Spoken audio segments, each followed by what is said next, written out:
Hello everyone, welcome back to my digital diaries where your digital journey begins. This is the new video from the series Frontend Developer course. We are continuing with JavaScript Fundamentals. If you are new to the channel, please do consider subscribing to the channel and click on notification bell. Do join our channel for exclusive member only videos. If you like this video or the series, please do share it with your friends and colleagues who want to learn more about frontend. So let's start today's topic, JavaScript Fundamentals.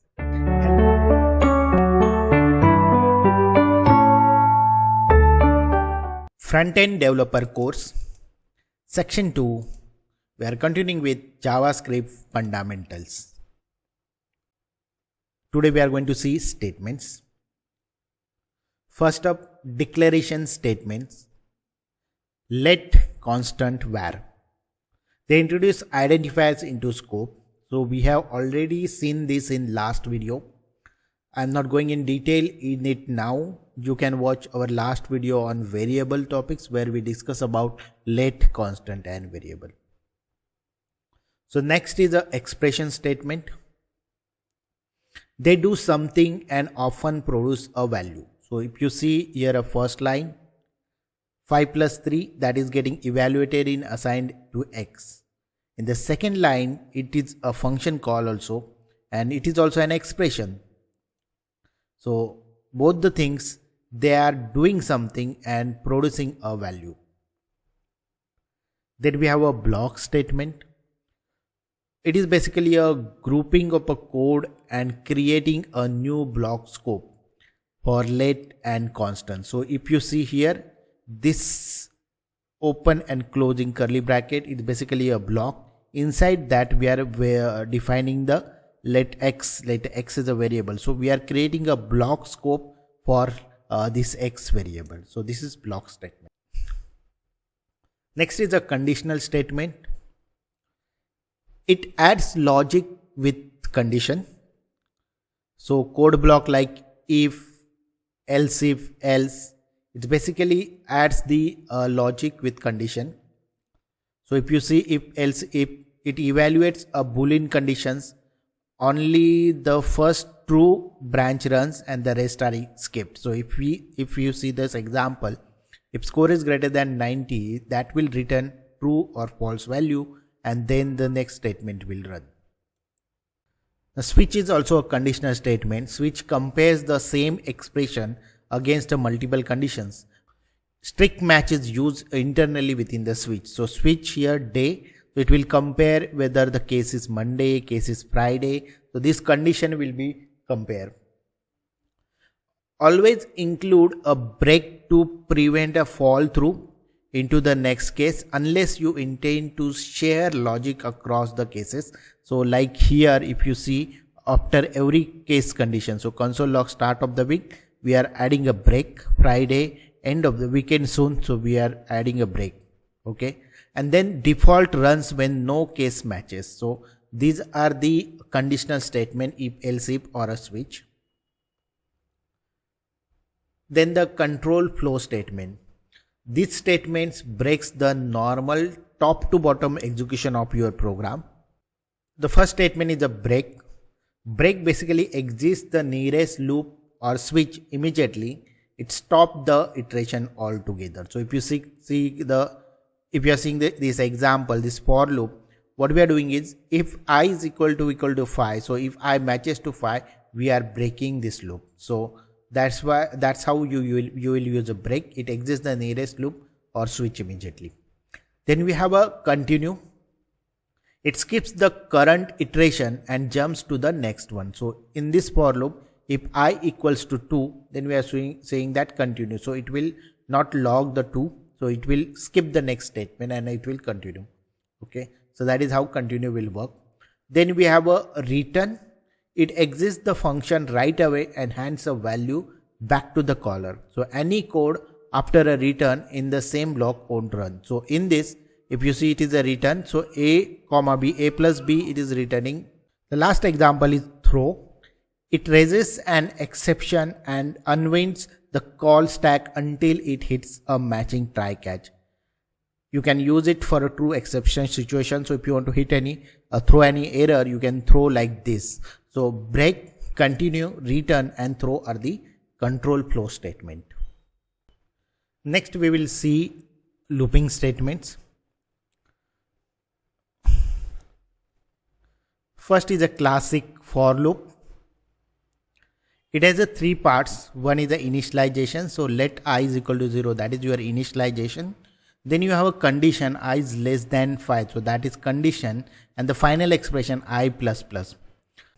In this example you have started I is equal to 0, so it will stop. This console.log I will stop as soon as I will become 5, because this is a condition I is less than 5. So every loop, the last expression, the final expression I plus plus, so before moving to the next iteration, the I is getting incremented. You can use break to exit the early in this for loop, or maybe the continue to skip to the next statement. Make sure your stop condition matches with your how many items you are, or how many iteration you want to check. Otherwise it will run into the infinite. So always ensure that the counter changes, otherwise you will get an infinite loop. So this is very careful. Please do careful about that. The next is a foreign statement. It iterates over object keys. So if you see an example here, object are having two properties A and B. Okay, so when you want a property name, this is fine, but two conditions here. It also inherited enumerable properties, and do not use foreign for array. The order is not guaranteed, and you will iterate over a string keys, not the values. So don't use foreign for array. So foreign iterates over objects enumerable keys, that is property names. Then you have for op, which iterates over iterable values. So it's like array, string, map, sets, etc. You can use for op. So this is an example of a for op. So here you have an array. Let array. This is the array, and we are using for op for that. Then we have a while loops. There are two types of while loop. First this while loop, where it is a pre-check loop. So it tests the condition at the top. You can use it when you don't know in advance how many times you will have you will need to iterate. So you can use this while loop that time. So here first it will check and then execute the condition. Then you have a do while loop. Okay, so it is a post check loop. So in this, first of all, the body runs at least once. So in this condition, this body console.log j and j++.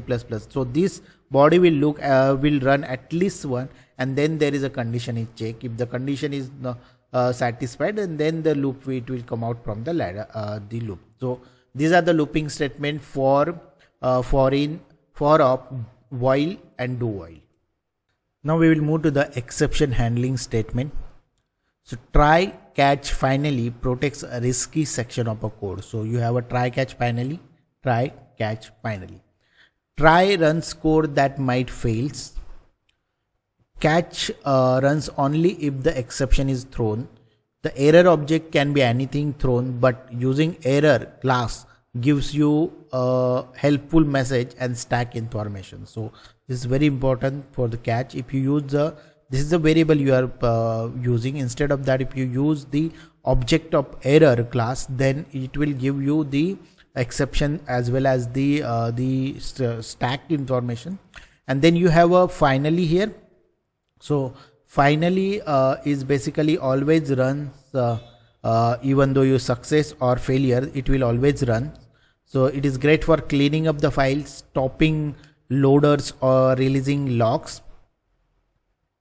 Since 2019, you can just write a catch also. There is no need to use have the variable error. That also you can do since 2019. So try catch handles synchronous error. Don't return any from the finally. So if you want to return anything, return it from your code only. Don't return it from the finally, because it can override the earlier returns or throw an error. You can rethrow the error to escalate. Then you have a function declaration. Functions are building block of everything. Function declaration creates a named function in the current scope. Remember, function declarations are hoisted with their bodies. So you can call function before the lines where it is written. And the return statement, it exits the function immediately and hands back the value. So here if you say hello $name, so that will given back where it is calling. So that is how function declaration works. Remember, function declarations are hoisted, so you can call function anywhere, even before the lines where it is written. Then you have a class declaration. So it gives a clean way to build object with shared behavior. So you can see here. So you can create an instance with a new keyword. We will have a separate video for the class, so not going in detail today, but remember there is a class declaration. This is how you define your class. So this is your person class. So class person, you can define your methods and variable in that. So that is a class declaration. And finally, the import and export statements. In the modern JavaScript, you can use this ES module to share the code across the files. So name import or named export, name must match on both sides. What I mean is, if you see here, import sum from, so sum is the name, okay, and it is importing the code from math.js, and when you are using you are doing export function sum, this should match with the imported or exported name. Okay. Import references the exported value. If the exported changes binding, importer sees the update. So if there is any change in the math.js, it will automatically refer to the, or it will automatically reflect in the where you are imported. A module's top level code run once per page and then it get cached. So these are the import export statement. And that's the wrap up for this part of our JavaScript fundamentals. We have covered some important basic topics in this part. We will continue more on the JavaScript fundamentals.